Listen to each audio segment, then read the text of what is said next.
Hey, I'm TOKiMONSTA. I'm from Los Angeles, California, and I'm a music producer.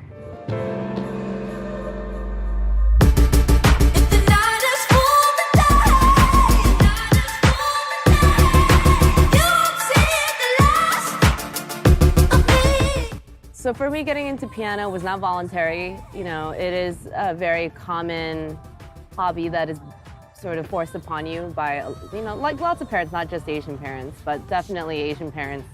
You know, it's like the cello, violin, flute, piano kind of thing, or you do ballet or you do whatever. So I took piano lessons. I took piano lessons from the ages of 6 to about like 12 or 13 or 16. I don't remember. I took piano for about like 10 years. That would mean 16. But yeah, you know, when I was a really young kid, I really liked music, but I wasn't sure if I really liked lessons. I wasn't sure if I really liked being forced to practice.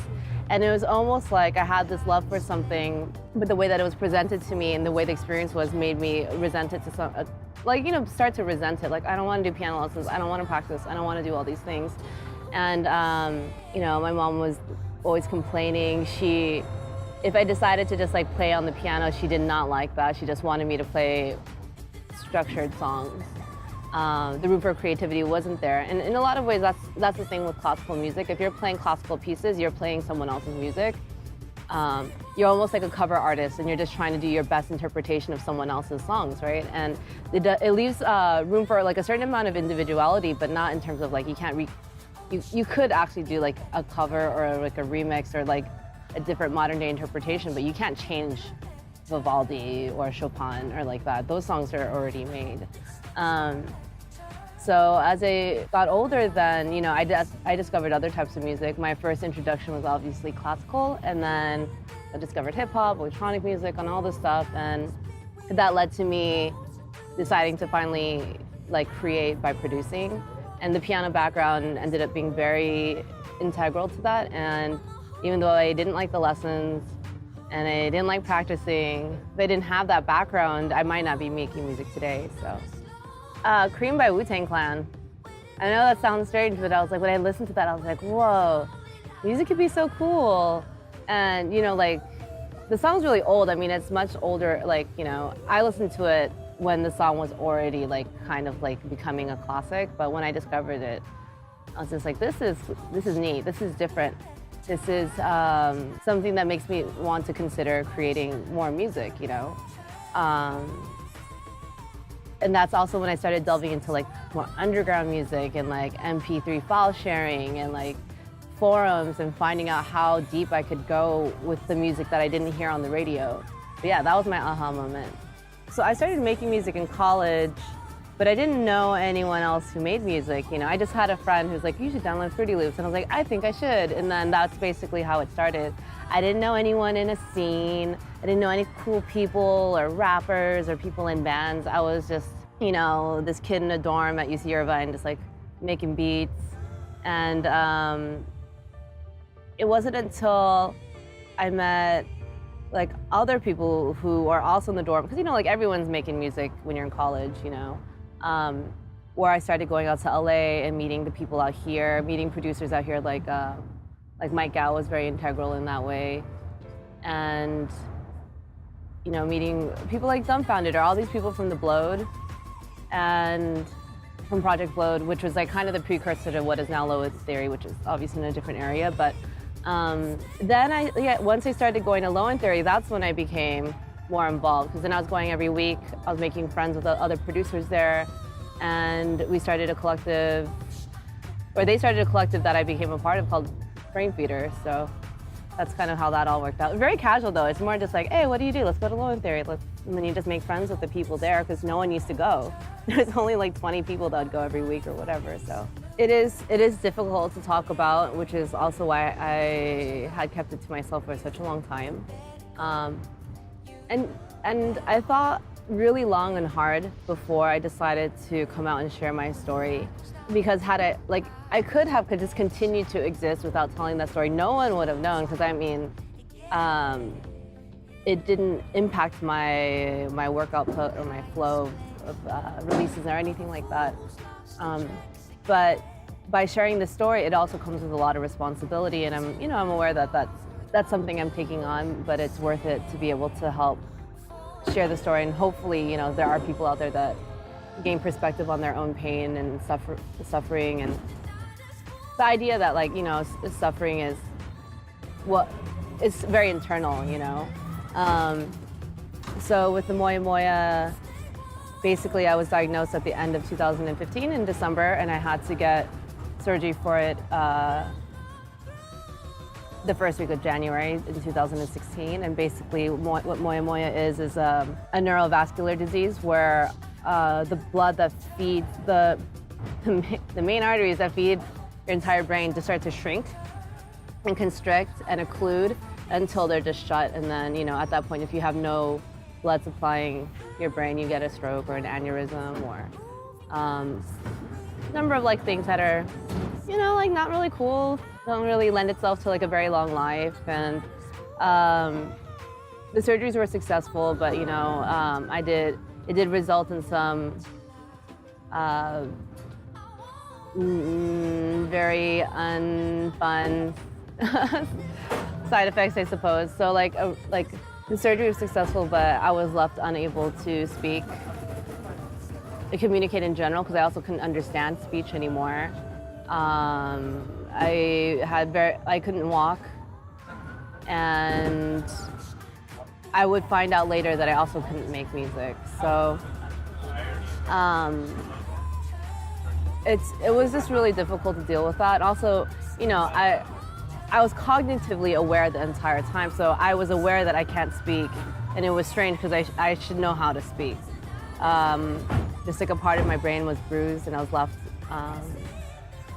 in just a very lonely place, And when I couldn't make music, when I discovered that I couldn't listen to music anymore because it didn't make any sense to me. And then secondly, after that, I realized I couldn't create music anymore. Without being able to listen to it, what is there to create? You just don't understand it. And it was heartbreaking and also very frustrating because while all this is happening, I can't verbalize the emotions I'm feeling. I couldn't reach out for help because I can't really explain how I need help. I would just, tell my sister sad or tired, sick, headache. I couldn't string words together. But the thing is, I had this small bank of words I can pull from. But as time progressed, that bank was larger and larger and larger until I was able to speak basically, at full capacity. I think as time progressed, it was 70%, then 80%, then 90%, then 95%. And the music thing, it took a little bit longer, but I would say that I still made it out okay. I have all my faculties, they all came back. I was able to create, and just the same as with the vocabulary bank just kind of increasing, the music started sounding better and more normal. So what would at one point sound like shrapnel, metal, craziness, it would just all sound like metal pulse. And we're not talking about obscure noise music, just normal music would sound like that. Over the next few weeks, it would just start to mellow out, and all those sharp points would just mellow out, and eventually the music started to make more and more sense to me. And it's very hard to explain. It's also very hard for me to remember because at that moment it was a very specific experience, and even now it's I don't even know what I went through anymore. And I'm grateful because I'm here and I was able to create a wonderful album. As a result of that sort of not amazing experience, I would rather not go through that again to make the album, but I can say that I made it through all of that and created a body of work that I've never been more happy with. It's ultra personal, but satisfying, and it brings me great joy, and it's a complete celebration of just being alive for me. So, past albums and projects, I've always looked at them like a book, and each song is like a chapter in that book that leads and tells us an entire story. With this album, I look at it a little differently. It kind of came together more like an anthology, and each song is its own book, but there's always going to be this overlying theme. And I think some of those books are like 1 and 2 parts. You know, they belong together, but in the same way, each of them are their own story. And for me, and all these songs, I just wanted to go in without any intentions. Like, I didn't want to be like, I intend for this song to be a hit. I expect this song to be a single. Like, I didn't want to go in creating like that. I was like, you know, today I'm gonna make a song, and this is gonna be the song. And I made an incredible amount of music, and you know, the ones that ended up on the album are the ones that I felt were above and beyond and deserved a place next to each other because they told a larger story, right? And so the first song I made, I was able to actually make after going through all the surgery, is one of the songs that's on the record. It's not out yet, but it'll be out next month. And that particular song is called I Wish I Could. It showed me that everything was gonna be okay. Because up until that point, I tried and nothing came out right, and I wasn't happy with any of the music. But when that song came to be, I was like, this is my beacon. This is showing me that if I can make this song, I can make tons of songs. And so, you know, I continued to create and to challenge myself and to build a body of work without limiting myself, being like, well, I probably shouldn't make this because that's not what people are gonna expect, or I probably shouldn't do that because or I should do these things. Like, you know, that's just not the way I want to exist as an artist anymore. I just want to make and create, and I hope in the future maybe I can put together like a classical album, where I hope in the future I can collaborate with people from different spheres and do things I've never done to just continually challenge my creativity and myself as a musician, and to allow myself to stay multifaceted.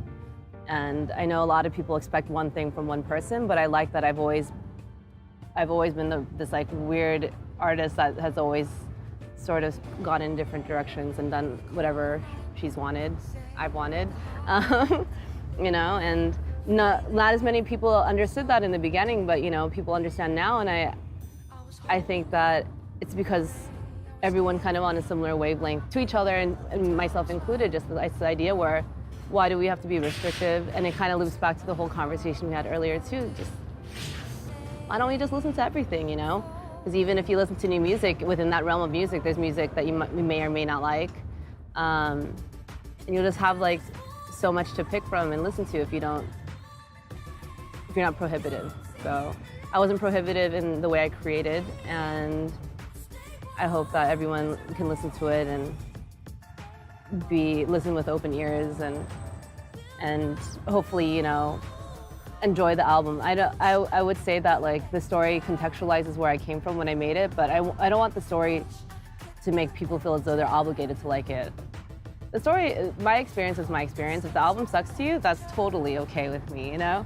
I just want people to listen without judgment, and that goes with everything, like, you know, to treat people fairly without judgment, to listen without judgment, to create on your own without judgment, and yeah, so that's like the whole album thing.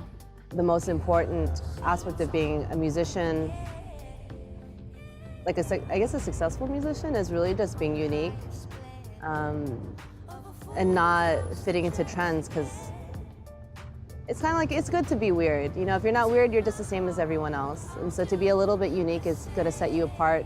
And yeah, we don't need another version of someone else who already exists. And it's hard to take that risk because it's so much easier to do what everyone else is doing and compete in that way. But if you want to create a unique voice, you have to show it. So that's what I think is important.